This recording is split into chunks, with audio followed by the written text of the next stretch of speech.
আসসালামু আলাইকুম ভিউয়ার্স, কেমন আছে সবাই? আশা করি সবাই ভালো। আলহামদুলিল্লাহ আমিও ভালো। আরেকটি ভিডিও নিয়ে হাজির গেলাম। তো শুভ সকাল। সকাল থেকে ভিডিওটা শুরু করেছি। প্রায় 11টা বেজে গিয়েছে। তো ছেলেদেরকে উঠাচ্ছি, ওরা ঘুমাচ্ছে।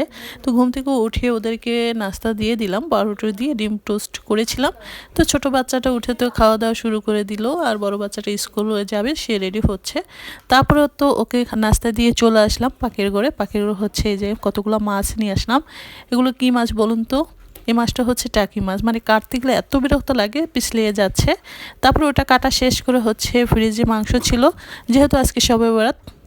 তারপরে শবে বরাতের জন্য গরুর মাংসটা নামিয়ে নিলাম ফ্রিজ থেকে। তারপরে হচ্ছে এই তো কতগুলো ছোলা ভিজিয়ে রেখেছিলাম, তো সেটাকে বাটতে বসিয়ে পড়লাম। ব্লেন্ডারও হচ্ছে না, ব্লেন্ডারে পানি দিয়ে এটাকে মানে করলে অনেকটা পানি হয়ে যাবে, সেই জন্য এটাকে বেটে নিলাম। তারপরে এই তো এটাকে ভালো করে একটু ঘি দিয়ে ভেজে নিচ্ছি। ভেজে নেওয়ার পরে এখন হালুয়ার জন্য তৈরি করব। তো বড় একটা পাতিল দেখতে পাচ্ছেন, বসিয়ে দিলাম। পাতিলের মধ্যে হচ্ছে নারকেল, চিনি আর হচ্ছে ঘি দিয়ে দিলাম। তারপর হচ্ছে এই তো ভালো করে একটু নেড়ে চেড়ে নিয়েছি। তারপর আমি সেই যে ছোলাটা ভেজে নিলাম সেটাকে এখন দিয়ে দিব, সুন্দর করে দিয়ে নাড়তে থাকবো। তো অনেকক্ষণ ধরে নাড়তেছিলাম, তো নিচে লেগে যাবে, যাই হোক। তারপরে হচ্ছে দুপুরবেলা শুক্রবারের দিন, আর সবাইকে জুম্মা মোবারক। তো এই তো দেখুন আপনাদের ভাইয়া রেডি হয়ে গিয়েছে, সাথে বাচ্চারাও রেডি হয়ে গিয়েছে। তো জুম্মা নামাজ পড়তে যাবে, দুপুর তো আজান দিয়ে দিল, ওরা রেডি হয়ে গিয়েছে। এই তো সবাই রেডি হয়ে বের হয়ে যাচ্ছে। বাচ্চা দুটো পিছনে ছিল, ওর বাবা তো বের হয়ে গিয়েছিল, আমি দরজা আটকিয়ে দিয়েছিলাম। তারপরে দেখতে পেলাম যে ওরা আবার বের হয়ে গিয়েছে। তো কী অবস্থা, কে কেমন আছেন? আলহামদুলিল্লাহ। তারপরে তো মাংস বসানোর জন্য আমি একটু মশলা বেটে নিচ্ছি। মা এদিকে মাংসগুলো সুন্দর করে ছোট ছোট করে পিস করে নিচ্ছে, সাথে পেঁয়াজ রসুন একটু ছুলে নিচ্ছে, আলুটাও ছুলে নিচ্ছে।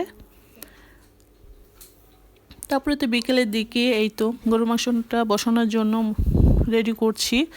তো আমি তো রোজা রেখেছিলাম, আজকে হচ্ছে শবরাতের দিন, শবরাতে একটা রোজা রাখবো, তারপরের দিনও একটা রাখবো। তো মাংস বসানোর জন্য কতগুলো রসুন ছুলেছিলাম, সেটাও দিয়ে দিলাম একসাথে সব কিছু, আর মাংসটা আগেই। তারপরে এই তো গরুর মাংসটা ঢেলে দিচ্ছে বড় আপু, ও রান্না করতেছে আর আমি একটু ক্যামেরা শ্যুট করতেছি। তারপরে তো নাড়াচাড়া করতেছি গরুর মাংসটা, আর ওইদিকে হচ্ছে আরেকটা তরকারিটা বসিয়ে দিলাম, রুই মাছের তরকারি রান্না করলাম, মাছ দিয়ে টমেটো দিয়ে ঝোল রান্না করব।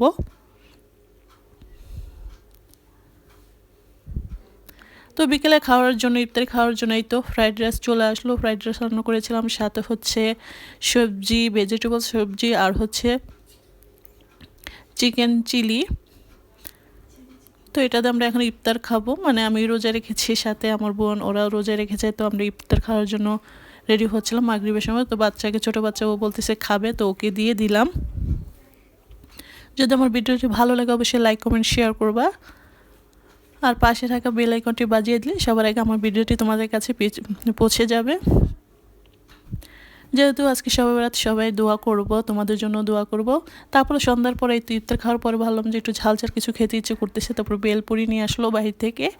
তারপরে যে সেই হালুয়াটা যেটা বানিয়েছিলাম, তো সেটাও একটু খেয়ে নিলাম। খাওয়া দাওয়া শেষ করে এই যে ছোটো আম্মা জান, সে তো আমার ঘরে এসে খুব খেলা করছে।